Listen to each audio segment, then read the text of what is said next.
Graça e paz, meus amados irmãos, mais uma vez com vocês trazendo uma palavra de fé para fortalecer a nossa vida espiritual. E aqui eu estou mais uma vez buscando de Deus que a paz e o amor de Cristo possa reinar nos nossos corações e possamos transmitir isso a outras pessoas. Hoje estou aqui trazendo uma palavra na qual foi me solicitada. Perguntou: Lígia, esclareça a diferença entre discípulos e seguidores. Existe diferença? E se existe, você pode esclarecer? Eu estou aqui para justamente tentar esclarecer essa dúvida. Qual a diferença entre uma coisa e outra?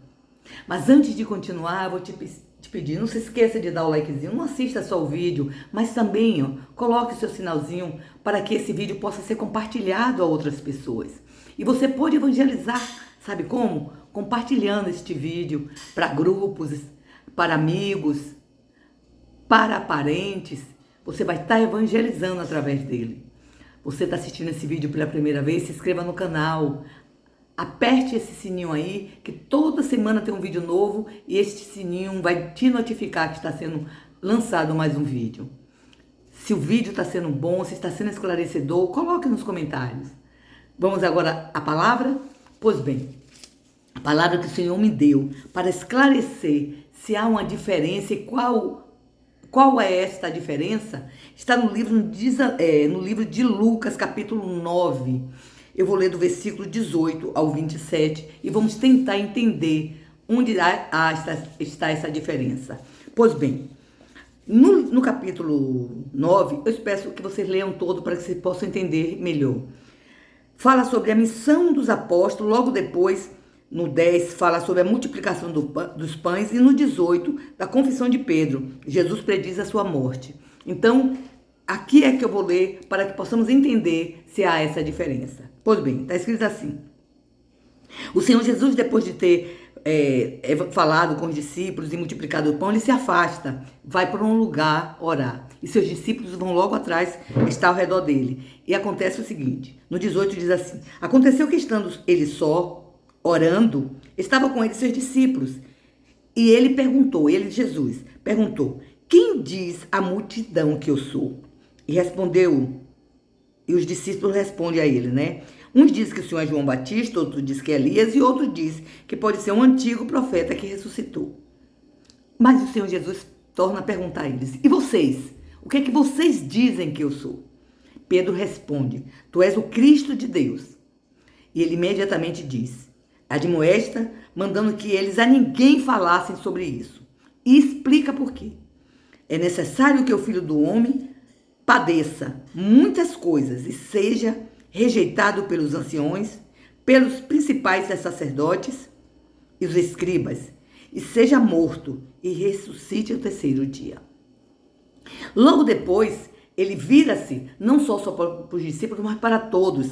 Ele disse, e dizia a todos que estavam naquele ambiente no momento: se alguém quer vir após mim, negue a si mesmo, toma a tua cruz e siga-me, porque qualquer que quiser salvar a sua vida, perdê-la-á. Mas qualquer que, por amor a mim, perder a sua vida, salvará.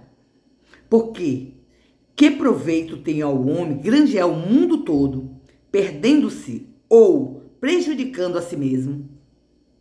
Porque qualquer que de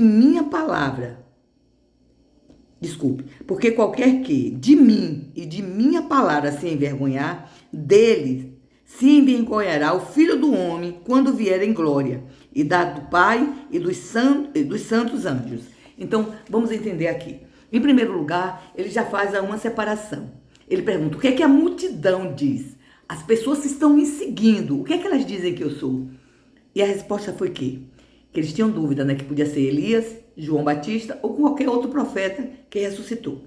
Aí ele pergunta aos seus discípulos: e vocês, quem dizem que eu sou? Imediatamente Pedro lhe responde o quê? Tu és Cristo de Deus. Certo que ele, naquele momento, ele pede para que eles não falem isso adiante. E ele explica por quê. Porque o Senhor Jesus estava passando por um processo no qual ele iria se entregar sua própria vida pela humanidade. Então ele explica aqui que eles não deveriam comentar isso antes, porque ele teria que passar por esse processo. E aqui você já nota a diferença. A multidão diziam uma coisa. Aquelas pessoas que seguiam a Jesus diziam uma coisa. Os discípulos já tinham uma outra visão. Por quê? A multidão seguia. Ia ver quando ele curava, libertava, quando ele multiplicava os pães e pães. Mas quem estava com ele o tempo todo era quem? Os discípulos. Aí nós podemos notar o seguinte, que no livro de Mateus 16, no versículo 21 ao 26, essa mesma mensagem está escrita e ele elogia até Pedro. Ele diz, Pedro, bem-aventurado tu és, porque quem te mostrou isso não foi a carne nem o sangue, mas o próprio Pai, o próprio Deus, que mostra que ele é Cristo de Deus. Pois bem, então você pode já ver uma diferença de um lado para o outro. E logo depois ele vem falando a multidão. Quando ele fala a multidão, nós podemos entender o seguinte, que ele não está obrigando a ninguém segui-lo. Ele não está obrigando por quê? Porque as pessoas têm liberdade de escolha. Deus dá livre-arbítrio desde o comecinho da Bíblia. Deus dá liberdade para cada um escolher o que quer para si. Então ele diz o quê? No livro de Mateus 7, se eu não me engano, 7, 13, ele fala sobre as portas. Que existe duas portas, né? Uma que leva da porta estreita, que pode levar a salvação, e a larga, que pode levar à perdição. Então o Senhor Jesus sempre está colocando para que nós venhamos escolher o que queremos fazer. Então ele diz a porta estreita e a porta larga. Uma leva à salvação e outra leva à perdição. A escolha sempre é nossa, o Senhor não força ninguém a nada.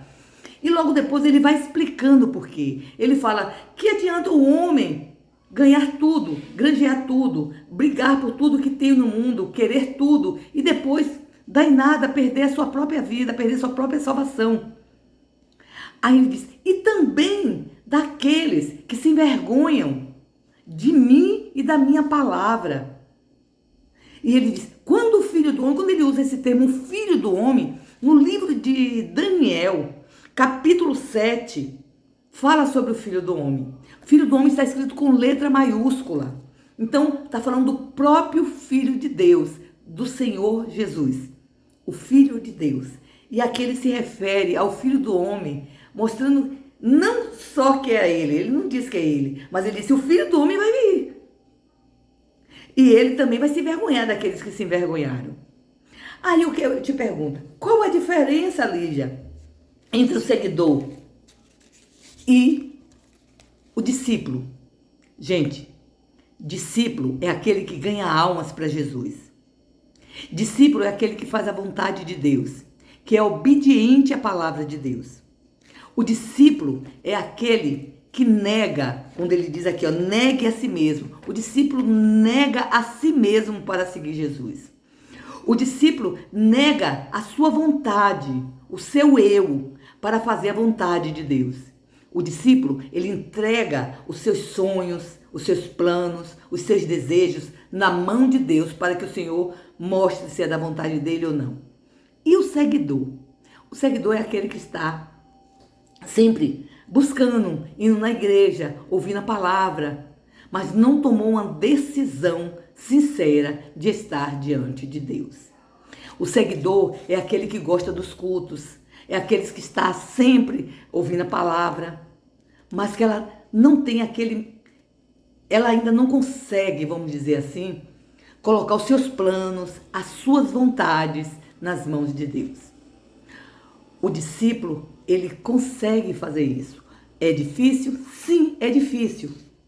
Mas quando a gente realmente coloca a nossa vida na mão de Deus, quer seguir a Deus, a gente tem essa posição de querer fazer a vontade de Deus e colocar as nossas vontades na mão de Deus. Então, há uma diferença? Sim, há. O seguidor, eu lembro do livro de Jó, quando Jó fala, conhecia Deus de ouvir falar, eu digo que é como um seguidor. Ele conhece Deus, do que Deus faz, da cura, da libertação e tal, mas ele nunca teve um verdadeiro encontro para se tornar um discípulo, para se tornar aquele que renega a sua vontade e fazer a vontade de Deus. Então, há o seguidor, sim, que muitas vezes tem muita vontade, mas ainda não teve forças para entregar totalmente a sua vida na mão de Deus.